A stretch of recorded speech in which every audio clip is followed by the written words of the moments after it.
Friends, again welcome to in my channel motivation दुनिया with Mamta. चलिए मैं फिर हाजिर हूँ आपके साथ एक नए टॉपिक के साथ। मैंने लास्ट टाइम आप लोगों को ये जो चैप्टर है एसिड बेस एंड सॉल्ट, इसका फर्स्ट पार्ट का वीडियो मैंने अपलोड कर दिया है। उस वीडियो में मैंने आपसे बोला था कि मैं पूरा चैप्टर वन वीडियो में कंप्लीट कर दूंगी, लेकिन उस टाइम पे वो पूरा चैप्टर वन वीडियो में कंप्लीट नहीं हो पाया। तो इसलिए मैं आज सेकंड पार्ट लेके आई हूँ इसका। अगर आपने फर्स्ट पार्ट नहीं देखा है तो आई बटन पे मैं उसका लिंक दे दूंगी, आप आई बटन से उस चैप्टर का फर्स्ट पार्ट आप देख लीजिए। ठीक है, सेकेंड पार्ट में हम रिकवर करेंगे यूनिवर्सल इंडिकेटर। ठीक है,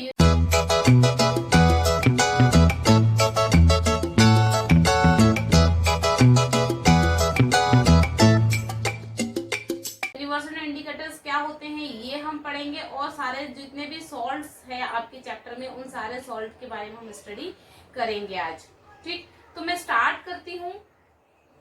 फर्स्ट हम लेते हैं इसमें यूनिवर्सल इंडिकेटर। यूनिवर्सल इंडिकेटर क्या होता है ये मैंने आपको लास्ट वीडियो में बता चुकी हूँ, तो अगर आपने नहीं देखा है इंडिकेटर्स तो आप उस वीडियो में जाके देख लीजिए। ठीक है, तो चलिए कॉपी और पेन लेके आके बैठ जाइए और फटाफट हम चैप्टर को पढ़ना स्टार्ट करते हैं, समझना स्टार्ट करते हैं। ठीक है, तो यहाँ पे यूनिवर्सल इंडिकेटर जैसे कि it is mixture of several indicators, it show different colours at different concentration of hydrogen ions in the solution. ठीक है ना, जो आपका यूनिवर्सल इंडिकेटर होता है ना, ये क्या है, कई सारे इंडिकेटर्स का मिक्सचर है। ठीक, कई सारे इंडिकेटर्स अगर हम एक कंबाइन कर दे, मिला दे, एक मिक्सचर बना दे तो उसको हम क्या बोलते हैं, यूनिवर्सल इंडिकेटर। अब देखिए मैंने आपको बताया था कि जो इंडिकेटर्स होते हैं ना वो अलग अलग चीजों के साथ अलग अलग कलर अपने को रिप्रेजेंट करता है या बताता है। ठीक है ना, जैसे मिथाइल ऑरेंज का मैंने आपको बताया था, फिर आपको लिटमस पेपर का बताया था कि लिटमस पेपर जो होता है वो क्या करता है, आपका एसिड जो होता है उसमें रेड कलर रिप्रेजेंट करता है और बेस में ब्लू कलर रिप्रेजेंट करता है। ठीक है ना, इसी तरीके से मिथाइल ऑरेंज बताया था, फिनाफ्थलीन बताया था।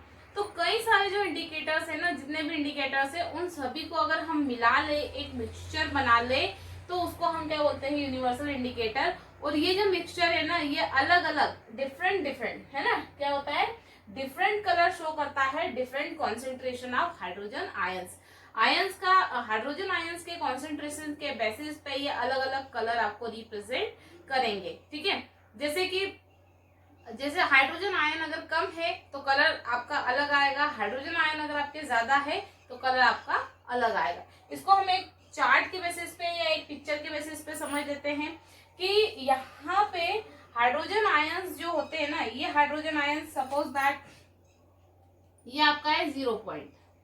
ठीक है, सॉरी 0 पॉइंट नहीं आएगा, यहाँ पे आएगा आपका 7, यहाँ पे आएगा आपका 0 और यहाँ आएगा आपका 14। इस स्केल के बेसिस पे हम समझ लेते हैं कि किस तरीके से यूनिवर्सल इंडिकेटर जो होते हैं वो वर्क करते हैं।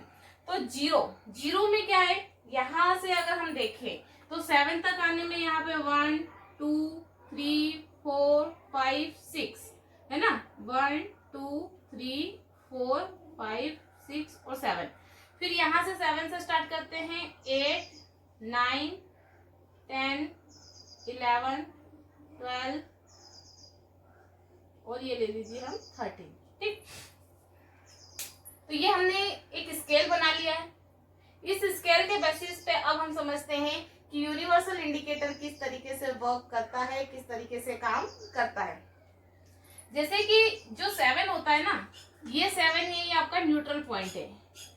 ठीक है, न्यूट्रल पॉइंट मतलब कि यहाँ पर हाइड्रोजन आयन जो है ना, इसका कॉन्सेंट्रेशन और हाइड्रोक्सी आयन का कॉन्सेंट्रेशन दोनों कैसा है, इक्वल है। हाइड्रोजन आयन का कॉन्सेंट्रेशन भी और हाइड्रोक्सी आयन का कॉन्सेंट्रेशन भी इक्वल है, जिसके कारण ये 7 वाला जो पॉइंट हो गया ये आपका कैसा हो गया है, न्यूट्रल पॉइंट हो गया है। अब 7 से अगर हम इधर की तरफ बढ़ते हैं, 7 से अगर हम 6, 5, 4 इस तरीके से इधर बढ़ते हैं तो आप देखिए यहाँ पे हाइड्रोजन आयंस का कॉन्सेंट्रेशन बढ़ते जा रहा है। ये जो एरिया जितना बता रहा है, ये पूरा की पूरा कंप्लीट एरिया, ये जो एरिया है पूरा, ये पूरा की पूरा एरिया हमें क्या बता रहा है, हाइड्रोजन आयंस को बता रहा है।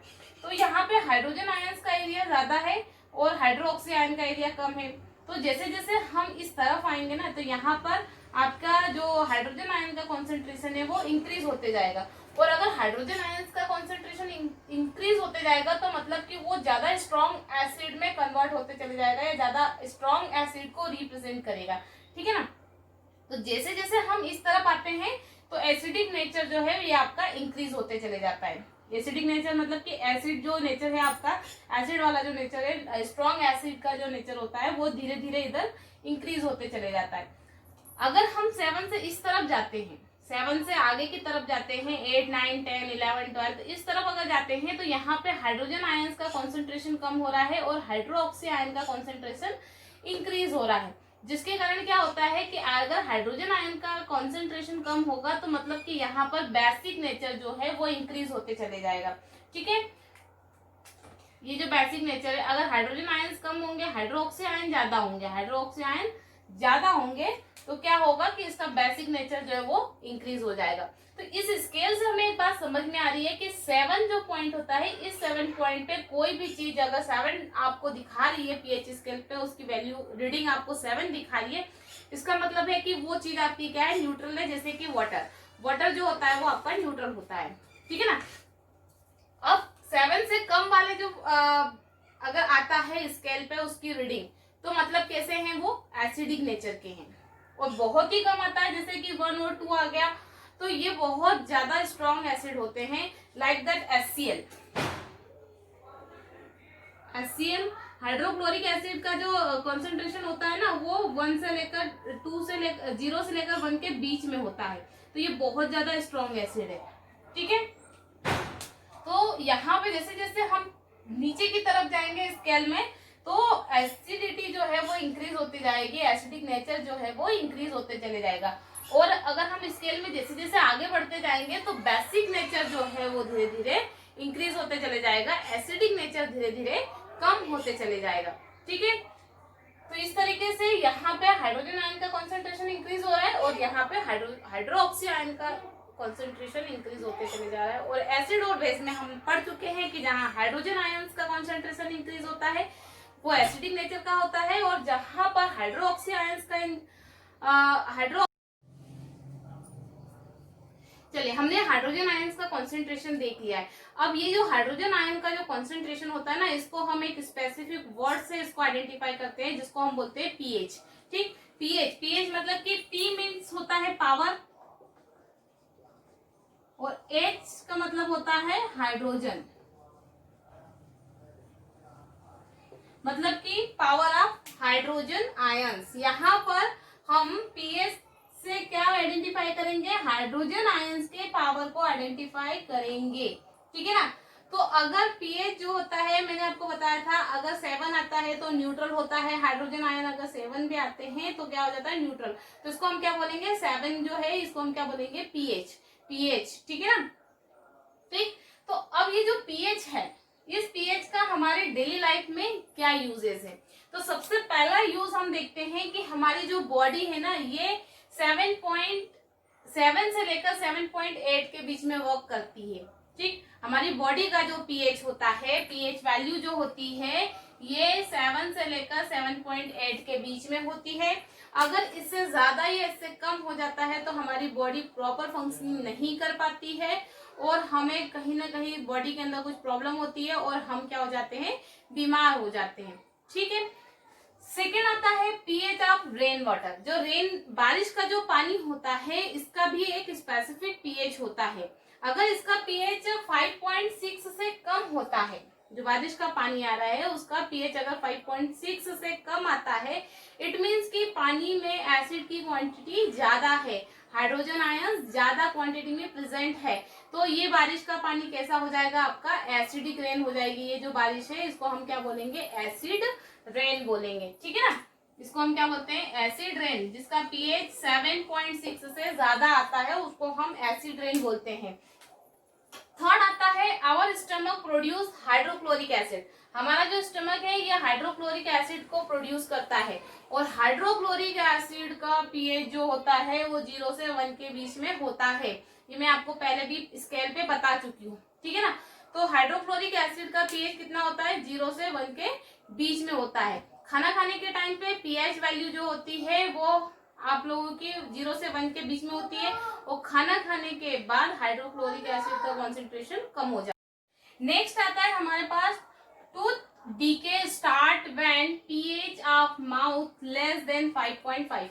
अगर हमारे माउथ का पीएच, मुंह का जो पीएच है, अगर वो 5.5 से कम आता है तो क्या हो जाएंगे, हमारे जो टूथ है, दांत जो है वो टूटना और गिरना स्टार्ट हो जाएंगे, सड़ना स्टार्ट हो जाएंगे, ठीक है। दांतों में सड़न स्टार्ट हो जाएगी, क्योंकि इसका पीएच क्या हो जाएगा, ये ज्यादा एसिडिक हो जाएंगे, और ये हमारे दांत जो है ये टूटना गिरना स्टार्ट हो जाएंगे, डीके हो जाएंगे, सड़ जाएंगे, खराब हो जाएंगे, ठीक है।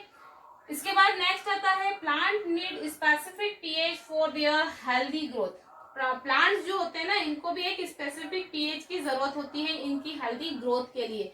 उनको भी एक स्पेसिफिक पीएच की जरूरत, बॉडी को, उनकी जो प्लांट की जो बॉडी होती है ना उसको मेंटेन करके वो रखते हैं, ताकि उनकी जो ग्रोथ है वो स्पेसिफिक अच्छे से उनकी ग्रोथ हो पाए।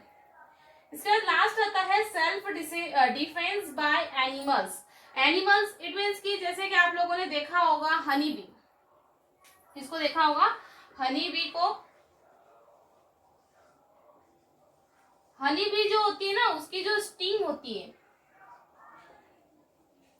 हनी बी की स्टिंग में मेथोनाइट एसिड होता है, ठीक है ना। जितने भी बी यूज होती है, जैसे हनी बी है आपकी, हनी बी की जो स्टिंग होती है, जब हनी बी अपनी प्रोटेक्शन के लिए किसी को स्टिंग मारती है या किसी की अपनी स्टिंग किसी की बॉडी के अंदर छोड़ देती है, तो उस स्टिंग के अंदर मेथोनाइक एसिड होता है, और ये मेथोनिक एसिड जो होता है ना ये बहुत ज्यादा कॉन्सेंट्रेट, मतलब बहुत ज्यादा हार्मफुल होता है। अगर ज्यादा अमाउंट में बॉडी के अंदर हनी बी की स्टिंग रह जाती है तो पूरी बॉडी के अंदर एसिड स्प्रेड हो जाता है, और हमारी कभी कभी इस कंडीशन में किसी पर्सन की डेथ भी हो जाती है, ठीक है ना। तो जब भी किसी को हनी बी अगर काटती है या हनी बी अपनी स्टिंग किसी की बॉडी के अंदर छोड़ देती है, तो मेथेनाइक ये जो स्टिंग है, इस स्टिंग से मेथेनाइक एसिड रिलीज होता है।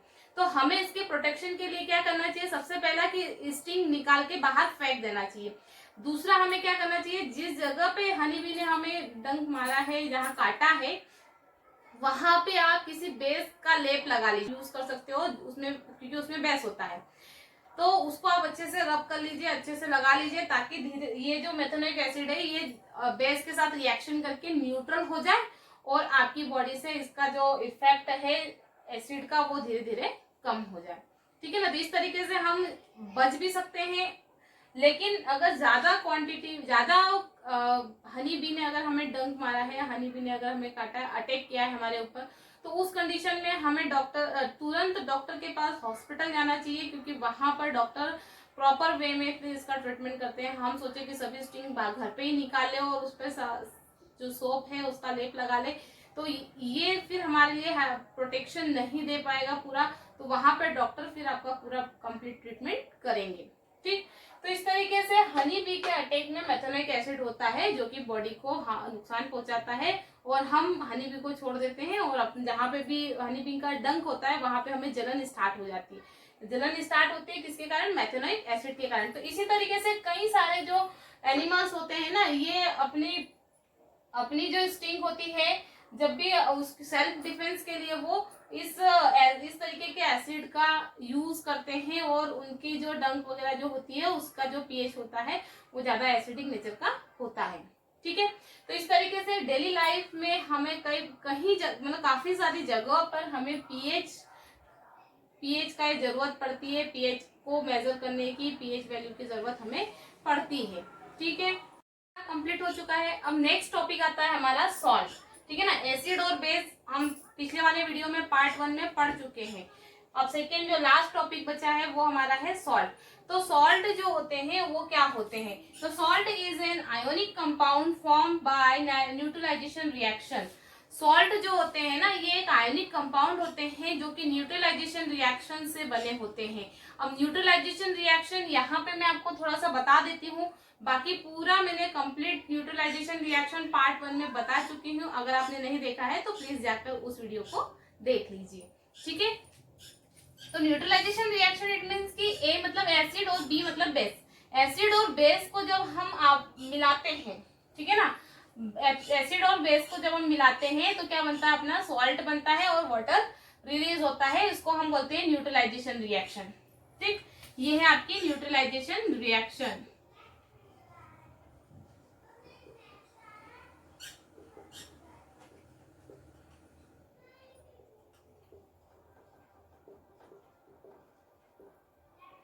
एग्जाम्पल के बेसिस पे अगर हम देखें तो हाइड्रोक्लोरिक एसिड हमारा एसिड है और सोडियम हाइड्रोक्साइड क्या है, अपना बेस है। तो इन दोनों से क्या बनेगा, आपका न्यूट्रलाइजेशन रिएक्शन होगी और यहाँ पे बनेगा सॉल्ट। यहाँ का क्लोरीन और यहाँ का सोडियम दोनों आयंस आपस में कंबाइन हो जाएंगे। मतलब यहाँ पे नेगेटिव आयन रहता है इसका और इसके ऊपर पॉजिटिव आयन रहता है। ये दोनों आयंस आपस में कंबाइन होते हैं और क्या बना देते हैं, अपना एसिड बना देते हैं। NaCl मतलब सोडियम क्लोराइड बना देते हैं जो कि एक सॉल्ट है।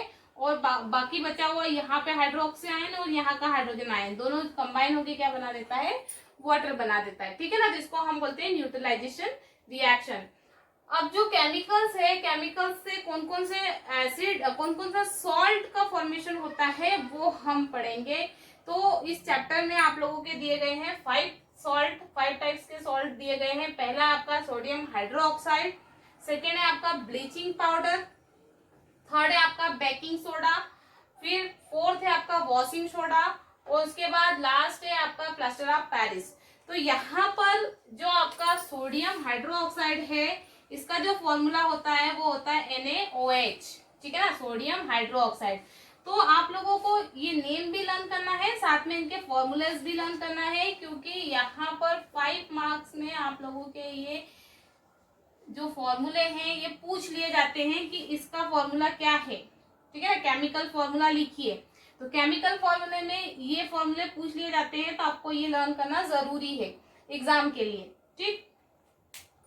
तो सोडियम हाइड्रोक्साइड का फॉर्मूला होता है NaOH, ब्लीचिंग पाउडर का फॉर्मूला होता है CaOCl2, ठीक है ना, कैल्शियम ऑक्सीक्लोराइड, ठीक। तो यहाँ पे ये क्या है, कैल्शियम ऑक्सीक्लोराइड। बेकिंग सोडा का फॉर्मूला होता है सोडियम हाइड्रोकार्बोनेट, ठीक है ना, NaHCO3, सोडियम हाइड्रोकार्बोनेट। फिर इसके बाद वॉशिंग सोडा जो है इसका जो फॉर्मूला होता है सोडियम कार्बोनेट और वाटर मॉलिक्यूल रहते हैं इसके अंदर 10, ठीक। तो सोडियम कार्बोनेट और इसी के अंदर 10 वाटर मॉलिक्यूल इसके अंदर प्रेजेंट होते हैं। तो ये आपका वॉशिंग सोडा का फॉर्मूला है, ठीक है। इसके बाद आपका प्लास्टर ऑफ पेरिस का फॉर्मूला है कैल्शियम सल्फेट प्लस इसी के अंदर आपका हाफ वाटर मॉलिक्यूल प्रेजेंट होता है, तो इसको हम बोलते हैं प्लास्टर ऑफ पेरिस। तो इन पांचों सॉल्ट के बारे में हम पूरा डीपली स्टडी करेंगे आगे, ठीक है। तो इस तरीके से ये सॉल्ट होते हैं। अगर एग्जाम में क्वेश्चन आता है आप लोगों का कि what is salt, explain with example, तो आपको इस तरीके से एग्जांपल के साथ एक्सप्लेन करना है और इसके बनने वाले जो सॉल्ट होते हैं केमिकल से उनको भी आपको साथ में एग्जांपल के बेसिस पे लिखना है, ठीक। चलिए तो अब आ जाते हैं हम हमारे सॉल्ट पे कि कौन कौन से सॉल्ट जो हमने अभी पहले अपने एग्जाम्पल के बेसिस पे देखा था, अब उनका हम पूरा डीपली स्टडी करेंगे, ठीक है ना। तो पहला सॉल्ट है हमारा सोडियम हाइड्रोक्साइड। एक बार मैं आपको बता दूं, अभी यहाँ पे लाइट नहीं है तो डोंट माइंड। पहला सॉल्ट है हमारा sodium hydroxide. When electricity pass through an aqueous solution of NaCl it decompose to form NaOH, ठीक है ना। मतलब कि जब भी हम जो एक्वस सॉल्यूशन होता है किसका, सोडियम क्लोराइड का, सोडियम क्लोराइड के एक्वस सॉल्यूशन में अगर हम इलेक्ट्रिसिटी पास करते हैं, इलेक्ट्रिक करंट पास करते हैं, ठीक है ना, तो ये क्या बना देता है, हमारा सोडियम हाइड्रोक्साइड बना देता है। रिएक्शन के बेसिस पे हम देख लेते हैं यहाँ पे कि किस तरीके से रिएक्शन होती है। तो हमने यहाँ पे लिया है NaCl, ठीक है ना, एक्वा सॉल्यूशन की बात करें मतलब पानी के अंदर ये डिजोल्व है, ठीक है ना, पानी के अंदर ये डिजोल्व है। तो जो NaCl है, सोडियम क्लोराइड है, इसको हमने पानी में डिजोल्व कर लिया। ये एक तरह से हम जो खाते हैं वही वाला सॉल्ट है, ठीक है ना, जो हम फूड में यूज करते हैं, खाने के लिए जो हम सॉल्ट यूज करते हैं उसको हम NaCl ही बोलते हैं। तो ये NaCl वही वाला सॉल्ट है, इसको हमने पानी में डिजोल्व कर लिया। डिजोल्व करने के बाद हम इसमें से इलेक्ट्रिक करंट पास करते हैं, ठीक है ना, पानी में इलेक्ट्रिक करंट पास करते हैं। तो क्या होता है कि यहाँ पर सोडियम हाइड्रोक्साइड बनता है, क्लोरीन बनता है और यहाँ पे हाइड्रोजन गैस रिलीज होती है। तो देखिए यहाँ पे क्या होता है कि ये जो सोडियम हाइड्रोक्साइड है ना, ये कैथोड पे आपका रिलीज होता है, ठीक है, किस पे रिलीज होता है, कैथोड पे रिलीज होता है। और क्लोरीन गैस जो होती है ये आपकी एनोड पे रिलीज होती है। और ये हाइड्रोजन गैस भी जो आपकी निकलती है, रिलीज होती है, ये भी आपका कैथोड पे ही रिलीज होती है, ठीक। इसके बाद आगे देख लेते हैं हम यूजेस। ये सोडियम हाइड्रोक्साइड हमने पढ़ा है, तो इसका कहाँ पे यूज होता है, हम क्यों पढ़ रहे हैं इसको, ठीक है ना। इसके यूजेस में हम देख लेते हैं। पहला यूज है it use to make soap and detergent. साबुन और डिटर्जेंट बनाने के लिए हम इस सोडियम हाइड्रोक्साइड का यूज करते हैं, ठीक है। इसके बाद सेकेंड इसका यूज आता है it use in paper manufacturing.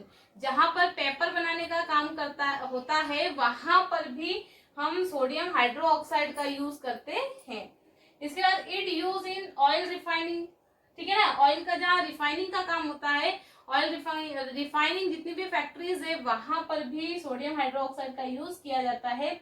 इसके बाद नेक्स्ट आता है it use in PVC manufacturing, polyvinyl chloride. जो PVC नाम की जो प्लास्टिक होती है ना, प्लास्टिक के PVC के पाइप वगैरह आप लोगों ने सुना होगा।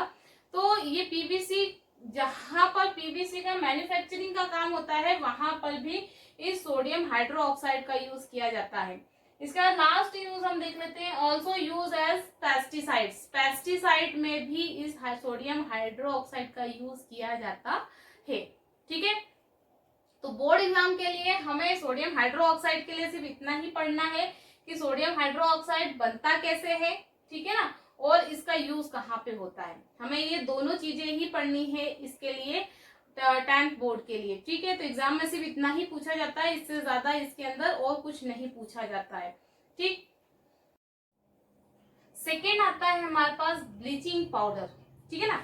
तो ब्लीचिंग पाउडर का फॉर्मूला मैंने आपको बताया था कैल्शियम ऑक्सीक्लोराइड, ठीक है। यहाँ पर इसको हम कैसे बनाते हैं, तो it is produced by the action of chlorine on dry salt line, ठीक है ना।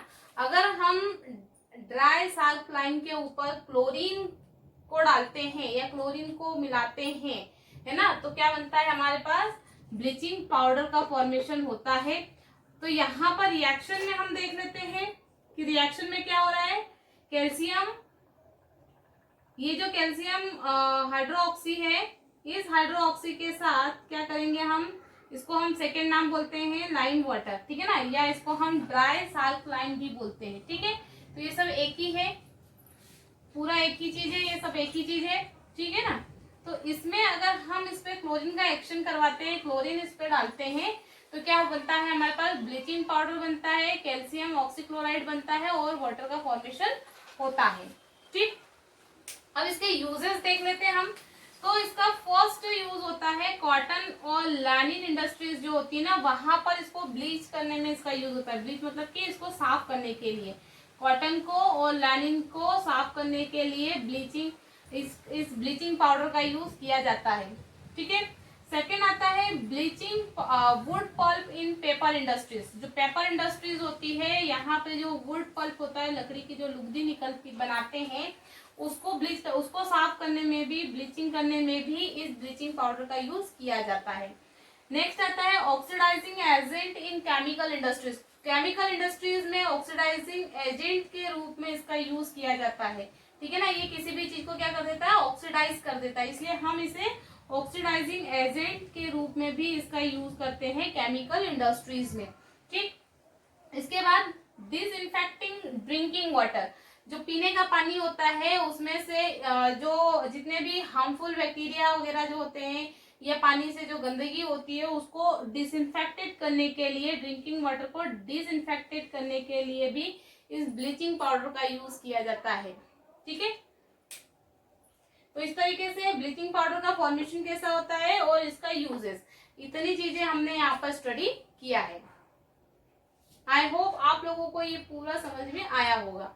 ठीक है, अगर आपको इससे रिलेटेड मतलब इस वीडियो में अगर किसी भी चीज से रिलेटेड अगर कुछ भी डाउट हो तो आप मुझे कमेंट सेक्शन में लिखकर जरूर बताएं। ठीक जाता है हमारे पास बेकिंग सोडा। बेकिंग सोडा का फॉर्मूला मैंने आपको बता चुकी हूँ पहले ही, ठीक है ना, इसको अच्छे से लर्न कर लेना। अब बेकिंग सोडा जो है इसका फॉर्मेशन कैसे होता है, तो बेकिंग सोडा का फॉर्मेशन करने के लिए हम सोडियम क्लोराइड लेते हैं, वाटर लेते हैं, कैल्शियम कार्बन डाइऑक्साइड लेते हैं और NH2 लेते हैं।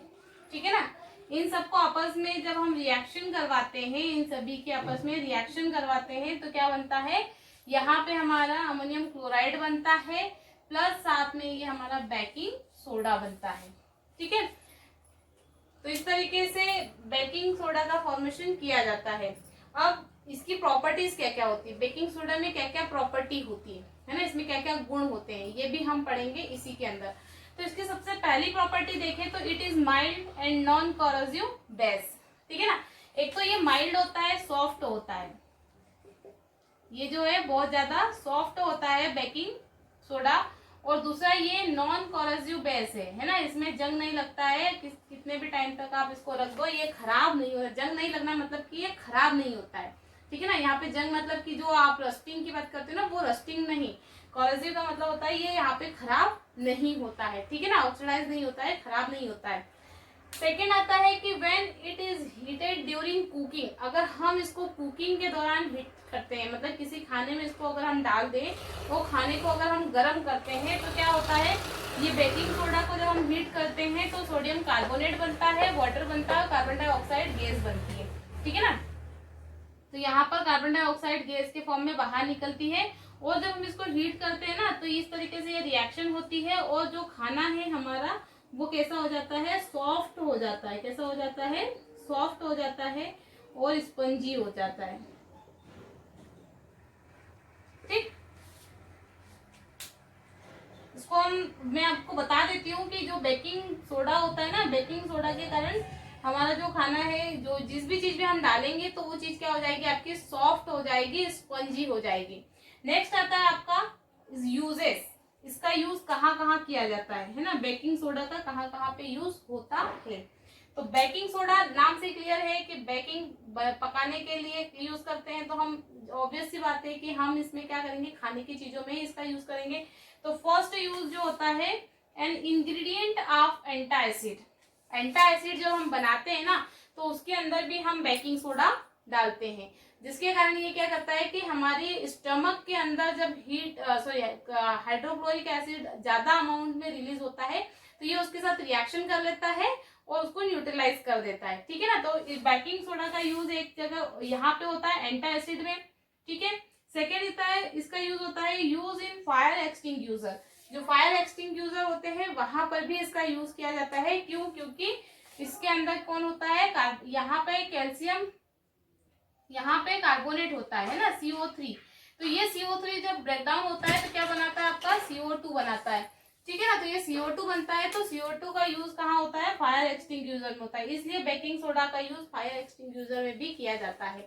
इसके बाद नेक्स्ट आता है, नेक्स्ट इसका यूज होता है for making baking powder, baking powder बनाने में इसका यूज होता है। जैसे कि हम खाने में आप लोग देखा होगा कि ब्रेड है, केक है, इनको जब हम बनाते हैं तो इसके अंदर हम बेकिंग पाउडर डालते हैं, जिसके कारण हमारा जो बेकिंग पाउडर के कारण ये जो केक और ब्रेड वगैरह जो होते हैं ये कैसे हो जाते हैं, सॉफ्ट और स्पंजी हो जाते हैं। तो वहां पर भी यही रिएक्शन होती है। ठीक है ना, तो बेकिंग पाउडर बनाने के लिए भी इसका यूज किया जाता है। बेकिंग पाउडर में एक तो बेकिंग पाउडर मतलब ये बेकिंग सोडा का यूज किया जाता है, और इसके अंदर टार्ट्रिक एसिड मिक्स किया जाता है।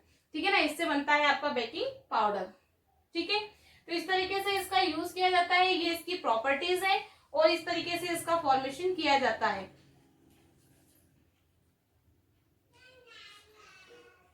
अब नेक्स्ट हम देखते हैं इसका अगला वाला सॉल्ट। चलिए फोर्थ आता है हमारे पास वॉशिंग सोडा, ठीक है ना। बेकिंग सोडा और वॉशिंग सोडा में, बेकिंग सोडा और वॉशिंग सोडा में कंफ्यूज मत हो जाना, उनके फॉर्मूला दोनों अच्छे से लर्न कर लेना आप लोग, ठीक है ना। दोनों ही सोडा है लेकिन दोनों में डिफरेंस है। बेकिंग सोडा का यूज होता है पकाने के लिए, वॉशिंग का नाम से पता चल रहा है क्लीन करने के लिए, क्लीनिंग के लिए इसका यूज किया जाता है, ठीक है ना। तो जो बेकिंग सोडा होता है इसका जो फॉर्मेशन होता है वो इस तरीके से होता है। अगर हम कैल्शियम कार्बोनेट को वाटर के साथ रिक्रिस्टलाइज करते हैं, ठीक है ना, सॉरी, इसका जो फॉर्मेशन है वो इस तरीके से होता है। अगर हम ये जो सोडियम कार्बोनेट है इसको अगर हम रिक्रिस्टलाइज करते हैं तो हमें क्या मिलता है, यहाँ पे वॉशिंग सोडा मिलता है, ठीक है ना। और ये जो वॉशिंग सोडा होता है ना ये बेसिक नेचर का होता है, ठीक है। वॉशिंग सोडा जो है ये कैसा होता है, बेसिक नेचर का होता है, बेस होता है, ठीक। एसिडिक फॉर्म में नहीं होता है ये बेसिक फॉर्म का सॉल्ट होता है। तो जब भी हम सोडियम कार्बोनेट को रिक्रिस्टलाइज करते हैं, मतलब वाटर के साथ इसको हम रिक्रिस्टलाइज करते हैं तो हमें क्या मिलता है, वॉशिंग सोडा मिलता है। इसके जो यूजेस है वो इस तरीके से, पहला जो यूज है वो देख लेते हैं हम। In glass, soap and paper industries, जो भी ग्लास इंडस्ट्रीज होती है, सोप इंडस्ट्रीज होती है और पेपर इंडस्ट्रीज, मतलब यहाँ पे जो ग्लास वेयर्स होते हैं इनको वॉश करने के लिए और इसको ग्लास वेयर्स को जो होते हैं इनको साफ करने के लिए इसका यूज किया जाता है। सोप इंडस्ट्रीज में साबुन बनाने के लिए इसका यूज किया जाता है और पेपर इंडस्ट्रीज में पेपर की लुगदी बनाने के लिए यहाँ पर इसका यूज किया जाता है, ठीक है। सेकेंड आता है मैन्युफैक्चर ऑफ बोरेक्स। बोरेक्स, जहां पर बोरेक्स का फॉर्मेशन होता है ना वहां पर भी इस वॉशिंग सोडा का यूज किया जाता है। थर्ड आता है क्लीनिंग एजेंट इन हाउसेस। घरों के अंदर क्लीनिंग एजेंट के रूप में, जैसे कि आप लोग कपड़े धोने के लिए, नहाने के लिए, आपके घर के बर्तन वगैरह साफ करने के लिए हम इस वॉशिंग सोडा का यूज करते हैं, ठीक है। लास्ट आता है removing hardness of water. Water की हार्डनेस को रिमूव करने के लिए भी इसका यूज किया जाता है। तो ये बहुत ही इजी टॉपिक है, इसको अच्छे से आप लोग ध्यान से पढ़ लीजिए ताकि एग्जाम में जब आए तो आपको इसमें कोई भी कंफ्यूजन ना हो। बस इसमें ध्यान देने की बात है तो सिर्फ इसके फॉर्मूले की ध्यान देने की बात है कि यहाँ पे सोडियम कार्बोनेट है और यहाँ पर वाटर के 10 मॉलिक्यूल्स इसके अंदर ऐड किए हुए हैं, ठीक है ना। तो इस तरीके चलिए नेक्स्ट आता है हमारे पास प्लास्टर ऑफ पेरिस, ठीक है ना। प्लास्टर ऑफ पेरिस का जो फॉर्मूला है वो इस तरीके से है, ठीक है। कैल्शियम सल्फेट और यहाँ पे 1.2 मतलब हाफ मतलब हेमी, इसको क्या पढ़ेंगे हम केमिस्ट्री की लैंग्वेज में, हेमी वाटर, ठीक है ना। Calcium sulphate hemi water, half मतलब की होता है हेमी का मतलब होता है हाफ, आधा, ठीक है। तो यहाँ पर जब इसका फॉर्मेशन कैसा होता है वो हम देख लेते हैं। व्हेन हीटिंग जिप्सम, ठीक है ना, जिप्सम जो होता है ना ये कैल्शियम सल्फेट और यहाँ पे 2 डाई वाटर आते हैं, ठीक है ना, 2 वाटर आते हैं यहाँ पे। तो यहाँ पे अगर हम जिप्सम को हीट करते हैं 100 डिग्री सेंटीग्रेड पर, इट लूज वाटर मॉलिक्यूल, और इसमें से वाटर मॉलिक्यूल निकल जाता है और क्या बन जाता है, बिकम प्लास्टर ऑफ पेरिस, जिसको हम पीओपी भी बोलते हैं, ठीक है। इसको शॉर्ट में हम क्या बोलते हैं, पीओपी।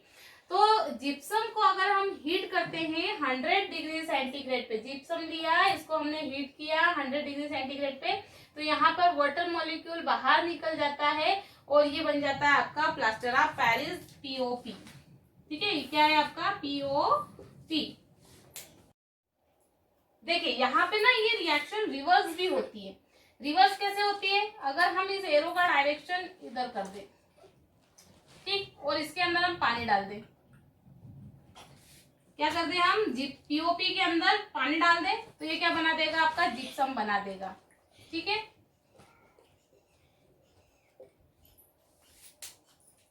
तो जिप्सम अगर हम पीओपी में पानी डाल देते हैं तो जिप्सम बन जाता है, ठीक। और जिप्सम को अगर हम गर्म करते हैं, हीट करते हैं 100 डिग्री सेंटीग्रेड पे, तो ये क्या बना देता है, आपका पीओपी बना देता है।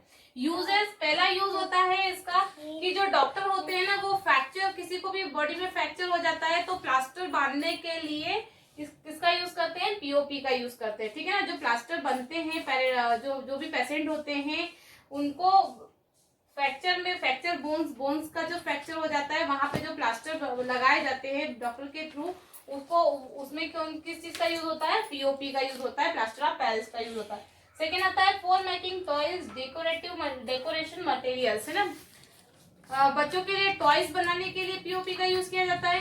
डेकोरेटिव मटेरियल्स, घर पे हम घर को डेकोरेट करने के लिए छोटी छोटी मूर्तियां वगैरह लेके आते हैं, तो वो भी पीओपी की बनी हुई होती है। इसके बाद लास्ट आता है फॉर मेकिंग सरफेस स्मूथ।